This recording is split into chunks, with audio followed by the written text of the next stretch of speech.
Oke, assalamualaikum warahmatullahi wabarakatuh, anak-anakku sekalian. Kita jumpa lagi di dalam pembelajaran biologi.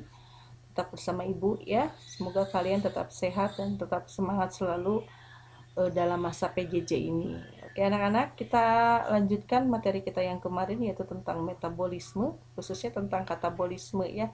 Katabolisme karbohidrat yang melalui jalur respirasi aerob. Kemarin kita sudah bahas sampai pada proses glikolisis alias pemecahan gula ya. Kita lihat dulu kemarin glikolisis seperti apa. Kita bahas dulu sedikit ya, terutama di hasil-hasil akhirnya glikolisis itu ya.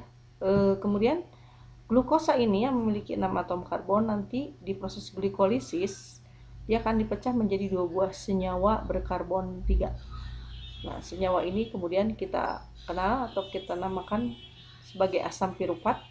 Nah, pada saat proses pembentukan atau pemecahan glukosa menjadi asam piruvat, dilepaskan ATP, dilepaskan juga NADH. Nah, berapakah atau apa sajakah hasil akhir lengkap dari glikolisis itu? Jadi dari satu molekul glukosa nanti akan dihasilkan 2 buah asam piruvat, kemudian 2 buah ATP, kemudian 2 buah NADH. Ya. Glikolisis ini terjadinya di mana? Glikolisis ini terjadinya di sitosol atau bagian cairan dari selnya. Baik, berikutnya setelah glikolisis adalah proses dekarboksilasi oksidatif. Nah, dekarboksilasi oksidatif itu sendiri ini terjadi di dalam organel sel khusus yang berfungsi untuk tempat respirasi sel. Organel ini kita sebut dengan mitokondria.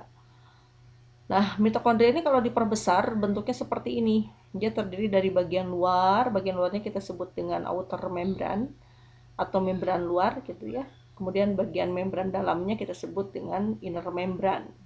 Nah, inner membrane ini nanti akan melekuk-lekuk ke dalam. Lekukannya ini kita sebut dengan krista. Ya. Kemudian di dalam rongga mitokondria ini berisikan cairan. Cairannya kita sebut dengan matriks mitokondria.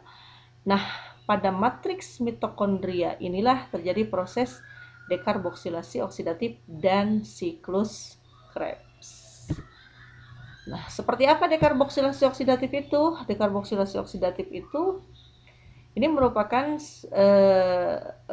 pengubahan senyawa berkarbon 3 yang merupakan hasil dari glikolisis berupa asam piruvat tadi ya, menjadi senyawa-senyawa berkarbon 2 ya, dalam bentuk asetil CoA. Kalau dari satu asam piruvat itu dihasilkan satu asetil CoA, berarti kalau 2 asam piruvat yang dihasilkan dari sebuah glikolisis itu berarti nanti akan dihasilkan 2 buah asetil CoA. Nah, bagaimana prosesnya? Asam piruvat ini nanti dia akan melepaskan sebuah gugus karboksil ya. Sebuah CO2 dilepaskan, berarti ada C yang dilepaskan, sehingga dari 3 atom karbon yang dimiliki oleh asam piruvat ini hanya tinggal 2 saja atom karbonnya, karena satunya dilepaskan dalam bentuk karboksil atau CO2 ini. Nah, ketika CO2-nya dilepaskan, masuklah ke enzim A yang berikatan dengan asetil sehingga terbentuklah asetil CoA. Ya. Pada proses yang bersamaan terjadi juga reduksi NAD plus H plus elektron, terbentuklah NADH. Jadi apa saja sih hasil akhir dari dekarboksilasi oksidatif? Sekali lagi, yaitu dari satu asam piruvat menghasilkan satu asetil CoA, satu CO2, dan satu NADH. Bagaimana kalau asam piruvatnya ada 2? Berarti semua produk tadi tinggal dikalikan koefisiennya 2 ya. Jadi 2 asetil CoA, 2 NADH, dan 2 CO2. Lihat di reaksi ini tidak ada proses pembentukan ATP. Ya, jadi dekarboksilasi oksidatif ini tidak dihasilkan ATP ya. Berikutnya, setelah dekarboksilasi oksidatif yang menghasilkan asetil CoA ya, si asetil CoA-nya ini nanti akan ditangkap oleh asam oksaloasetat. Ketika ditangkap oleh asam oksaloasetat, si CoA-nya dilepaskan, sehingga tinggal gugus asetilnya memiliki 2 atom karbon digabungkan dengan asam oksaloasetat yang memiliki 4 atom karbon, sehingga terbentuklah asam sitrat yang memiliki 6 atom karbon. Asam sitrat kemudian akan mengalami proses isomerasi. Ingat di glikolisis. Apa itu isomerasi? Isomerasi itu adalah proses pembentukan perubahan struktur kimianya. Tapi rumus molekul dari senyawanya masih tetap sama. Maka kita sebut dengan asam isositrat. Iso teh sama ya. Jadi isositrat keneh kalau orang Sunda mah ya bilangnya seperti itu. Nah, bagaimana cara isomerasinya? Yaitu dengan melepaskan H2O, kemudian memasukkan H2O itu kembali.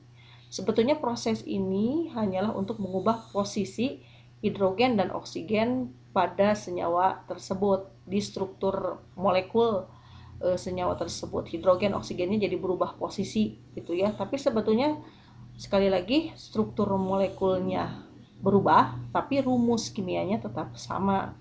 Maka dia akan proses isomerasi itu nanti akan membentuk asam isositrat. Nah, inilah proses yang penting. Dari asam isositrat nanti akan melepaskan sebuah gugus karboksil, terbentuklah asam alpak atau glutarat. Kalau ada gugus karboksil yang dilepaskan, berarti nanti jumlah C-nya tidak 6 lagi ya, tapi tinggal 5 sekarang jumlah C-nya. Pada saat yang bersamaan ketika gugus karboksil dilepaskan, terjadi reduksi dari NAD plus elektron plus H plus, terbentuklah NADH. Ya. Nah, asam alpak atau glutarat yang memiliki 5 atom karbon, kemudian dia akan melepaskan lagi sebuah gugus karboksilnya. Ya, sehingga terbentuk suksinil.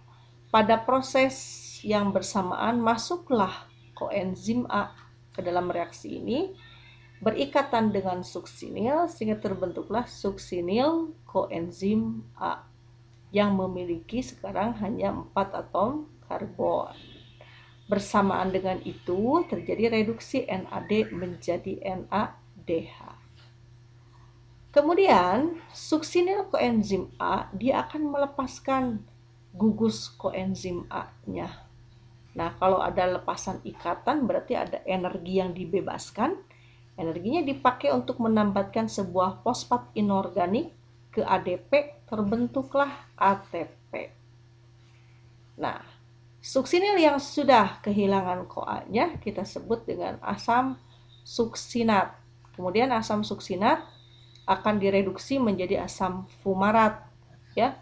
Pada proses reduksi ini terjadi reduksi FAD menjadi FADH2.